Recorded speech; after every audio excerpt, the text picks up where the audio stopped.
O Lula tá desesperado para barrar a anistia porque ele sabe que depois disso ele tá fora. Presta muita atenção nesse vídeo, me segue porque talvez seja um dos vídeos mais importantes que eu já fiz aqui. Vocês já viram que ontem o Lula liberou mais de 2,3 bilhões em emendas para barrar a anistia. Só que acontece que mesmo assim o Hugo Mota resolveu chamar os líderes e disse que vai pautar a anistia. Tem gente que não acredita muito nessa história, mas no vídeo anterior eu já expliquei para vocês. Se o Hugo Mota decidiu pautar a anistia é porque ele foi autorizado. Rony, por que o Lula vai ser descartado se a anistia passar? Para vocês entenderem o que tá acontecendo hoje, eu vou ter que contar um breve histórico desse cara aqui, ó. Esse safado. Para quem não conhece a história de Alexandre de Moraes, deixando de lado todas aquelas questões que ele advogou para PCC e coisas do tipo, a vida pública dele, de fato, começa em 2002, quando ele foi secretário de Segurança Pública de Geraldo Alckmin. De 2007 a 2010, Alexandre de Moraes foi secretário de Transportes de Kassab, o atual presidente do PSD, que também já abriu apoio para a anistia.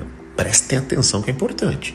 Essas figuras e esses caciques que já estão aí há dezenas de anos, enquanto a gente está debatendo só o agora. Em 2015 e diante, Alexandre de Moraes, novamente no governo do Geraldo Alckmin, assume a Secretaria de Segurança Pública do Estado de São Paulo. Ele ficou lá até 2016, por quê? Bom, vocês devem lembrar que naquela época estávamos no âmbito da Lava Jato, logo depois o Lula foi preso e essa senhora tomou impeachment. E quem assumiu a presidência do Brasil? Michel Temer.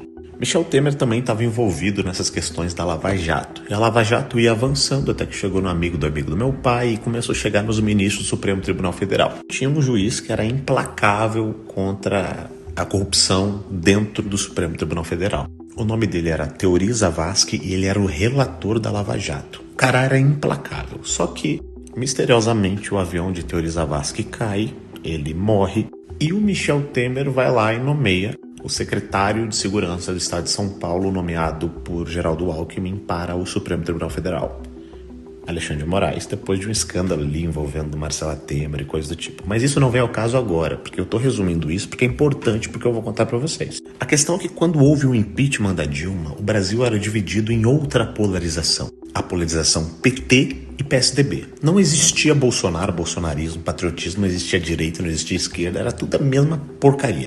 Quando o Temer, que era chamado de golpista pela esquerda, indicou Alexandre de Moraes, a esquerda via ele como um monstro e fez de tudo para ele não ir para o Supremo Tribunal Federal.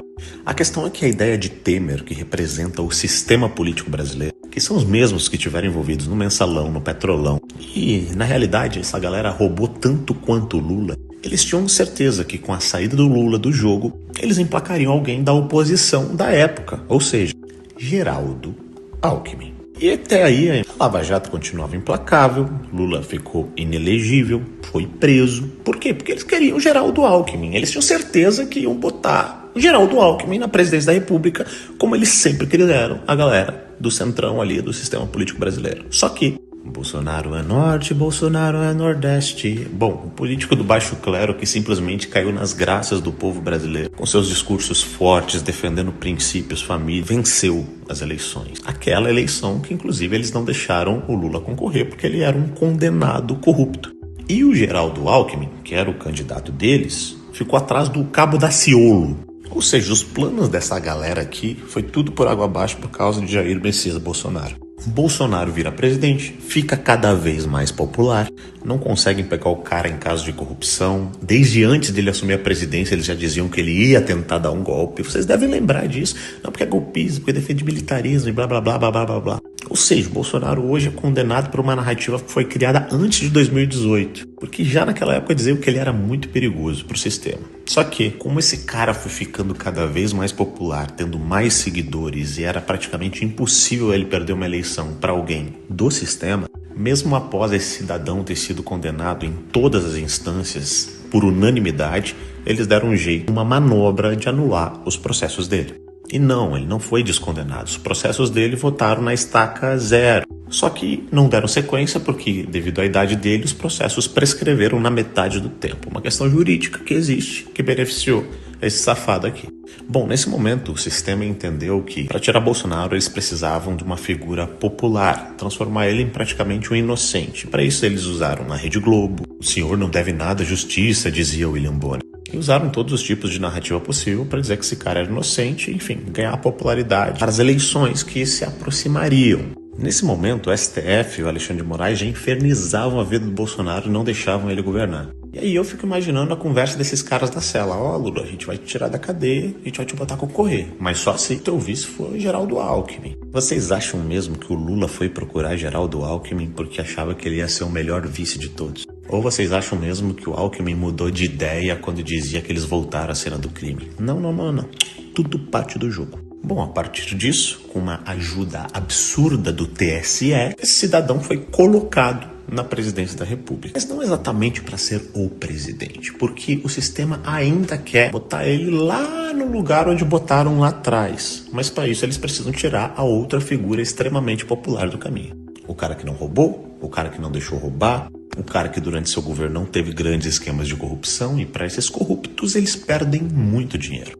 O sistema traz Lula de volta, bota Geraldo Alckmin de vice, persegue Bolsonaro implacavelmente, tentando botar nele a pecha de corrupto, golpista, todas as pechas que vocês imaginarem, mas mesmo assim não obtém sucesso, porque Bolsonaro cada dia fica mais popular. E aí, como resolver isso? Muito simples.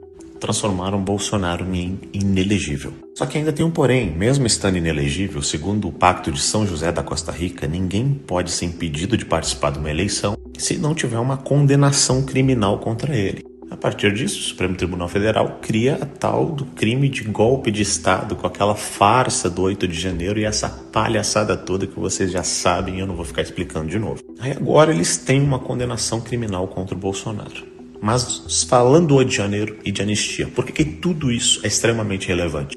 Porque esse cara tenta sobreviver na política ainda. E o que essa galera tá querendo é o mesmo plano lá de 2016. Tirar o PT do governo, mas que não tem um Bolsonaro que venha atrapalhar isso.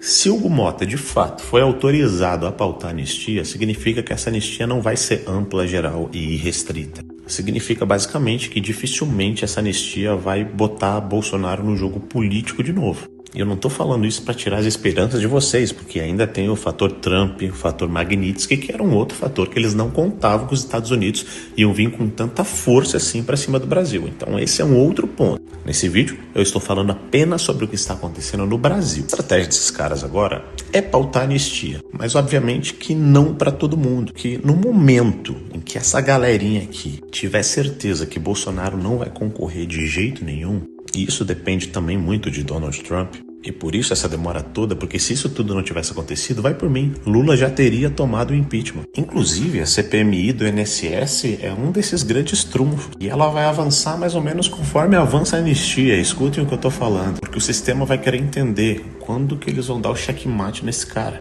Mas como eu disse, para isso primeiro eles precisam tirar Bolsonaro completamente do jogo.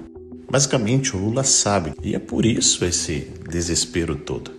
Porque o Lula já não tem base no Congresso, ele depende do Supremo Tribunal Federal para tudo, desde antes dele virar presidente. E não estou dizendo que o candidato dos caras vai ser Geraldo Alckmin. Eu acho que eles já têm um outro candidato, um que agrade a direita, que agrade o centro, que consiga conversar com todo mundo, enfim. Não vou falar qual é esse nome porque eu posso estar sendo injusto e estar errando aqui. Mas você já deve imaginar quem é. E o cara não é ruim não, mas também não é, o Bolsonaro. A gente quer o Bolsonaro na presidência. De modo geral, esse cara aqui já tá ferrado, tá? Esse se lascou por causa da Magnitsky. Agora, os outros ministros do Supremo e grande parte da galera do sistema político brasileiro estão extremamente dispostos a sacrificar esse cara, deixar ele de lado, que eles também tenham paz. Paz com os Estados Unidos, paz dentro do Brasil e possam governar e continuar fazendo os seus roubos da forma que sempre fizeram. Mas para isso, precisa descartar esse cara aqui também.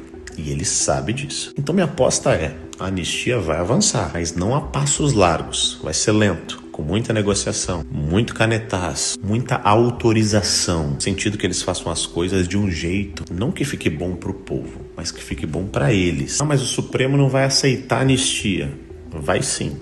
Vai por mim. Vai sim. Porque essa anistia vai vir até para esse cara aqui. Vai vir para os presos do 8 de janeiro ou eles vão trabalhar com diminuição de penas para não recuarem totalmente. Isso tudo porque esse cara aqui sabe. A cabecinha dele vai rolar assim que o Bolsonaro não estiver mais no jogo. Bom, eu sou o Bolsonaro, porque uma pessoa não pode ser condenada, julgada simplesmente porque não roubou e não deixou roubar. Muita gente critica o Bolsonaro até hoje porque ele não aderiu ao sistema, mas eu votei e apoio esse cara exatamente porque ele não aderiu ao sistema. Ah, mas você não deveria, ele deveria ter feito isso, isso e aquilo. Pois bem, faz melhor então. O cara